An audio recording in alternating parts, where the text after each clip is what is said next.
किसी और के डिसाइड करने से पहले आप खुद क्यों नहीं डिसाइड कर लेते कि आप हारने के लिए पैदा हुए हो या जीतने के लिए। जीत हार, सफलता असफलता आपकी किस्मत पर नहीं, आपकी सोच, आपके एटीट्यूड पर निर्भर करती है। बहुत पुरानी बात है। एक घने जंगल के कुछ ही दूरी पर एक गांव था।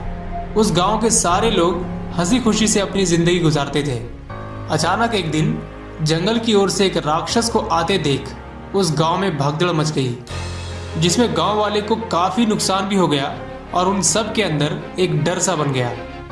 अब राक्षस को जब भी उसकी खुराक में कमी होती वह उस गांव में चला आता, जिसकी वजह से सारे गांव वाले परेशान हो चुके थे।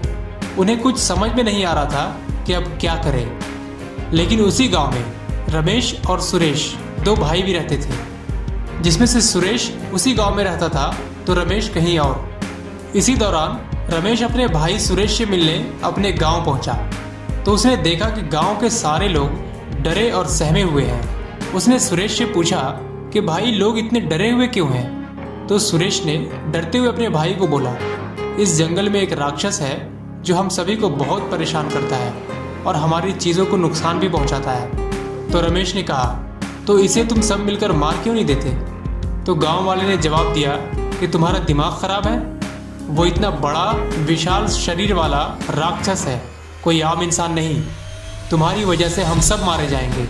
तुम अपना दिमाग अपने पास ही रखो तो अच्छा है। तब रमेश ने कहा, वो बड़ा है इसीलिए तो कह रहा हूँ कि उसे हम मार सकते हैं। सोचो कि वह इतना बड़ा है कि हमारा निशाना कभी चूक ही नहीं सकता और हम उसे बड़े आसानी से मार सकते हैं। और अगर फिर भी आप लोग मेरा साथ नहीं देंगे तो कोई बात नहीं, मैंने डिसाइड कर लिया है, हम दोनों भाई ही काफ़ी हैं उस राक्षस को मार गिराने के लिए।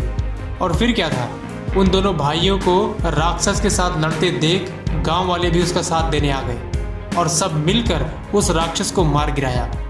हार या जीत ये आपकी सोच, आपका एटीट्यूड डिसाइड करता है। लोग तो रमेश को भी कह रहे थे कि तुम उस राक्षस को नहीं मार सकते, और रिजल्ट आप जानते हो।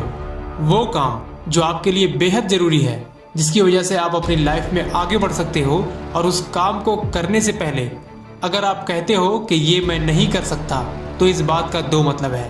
पहला, या तो वो काम आपको करना नहीं आता, या दूसरा, आप उस काम को करना ही नहीं चाहते। अगर आपको वो काम करना नहीं आता तो आप सीख सकते हो, और अगर करना ही नहीं चाहते तो ये आपका एटीट्यूड, आपकी सोच का मुद्दा है। इसका मतलब आप परेशान तो हो, लेकिन उस परेशानी से बाहर निकलने की परवाह नहीं करते। जो काम आप अपने दिल से करना चाहते हो और कर लेते हो तो आप सफल हो, और जो काम आप अपने दिल से करना तो चाहते हो पर कभी कर नहीं पाते, ये है असफलता। और ऐसे लोग सारी जिंदगी अपनी तकदीर का रोना